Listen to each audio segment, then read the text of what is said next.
এই পৃথিবীর মধ্যে মালিক যাহা কিছু সৃষ্টি করেছেন সব জিনিসকে একদিন না একদিন মৃত্যুর স্বাদ গ্রহণ করতেই হবে। আপনারা সকলেই জানেন, সকলেই শুনেছেন যে আমাদের ঐতিহ্যবাহী গোবিন্দাসী এই হাই স্কুলের শিক্ষক ছিল, গতকাল ইন্তেকাল করেছে, ঠিক কিনা? জনাব মোহাম্মদ আলী সরকার সাহেব আমাদের সকলের পরিচিত মুখ, পরিচিত স্যার ছিলেন। তো তাহলে দেখেন, উনিও ঠিক আমাদের মতো এরকম প্যান্ডেলে বসে, এই মঞ্চে বসে আলোচনা শুনেছেন। তো সম্মানিত হাজিরিন, আমাদেরকে এই জায়গা থেকেই শিক্ষা নেওয়া উচিত।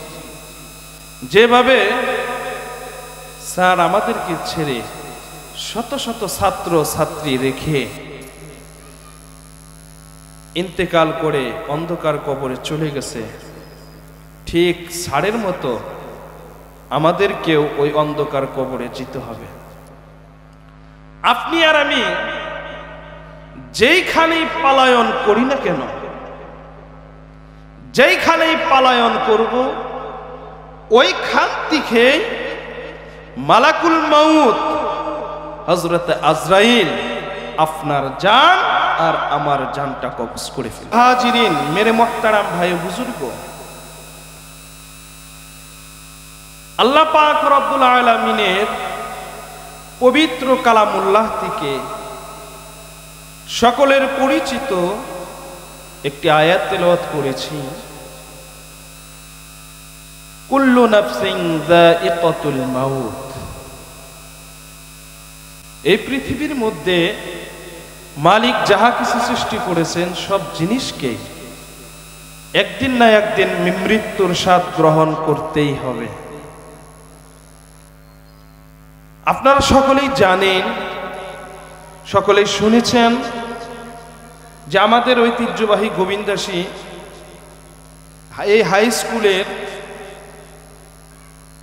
শিক্ষক ছিল, গতকাল ইন্তেকাল করেছে, ঠিক কিনা? জনাব মোহাম্মদ আলী সরকার সাহেব আমাদের সকলের পরিচিত মুখ, পরিচিত স্যার ছিলেন। তো তাহলে দেখেন, উনিও ঠিক আমাদের মতো এরকম প্যান্ডেলে বসে, এই মঞ্চে বসে আলোচনা শুনেছেন। তো সম্মানিত হাজিরিন, আমাদেরকে এই জায়গা থেকেই শিক্ষা নেওয়া উচিত। যেভাবে স্যার আমাদেরকে ছেড়ে শত শত ছাত্র ছাত্রী রেখে ইন্তেকাল করে অন্ধকার কবরে চলে গেছে, ঠিক স্যারের মতো আমাদেরকেও ওই অন্ধকার কবরে যেতে হবে। আপনি আর আমি যেইখানেই পলায়ন করি না কেন,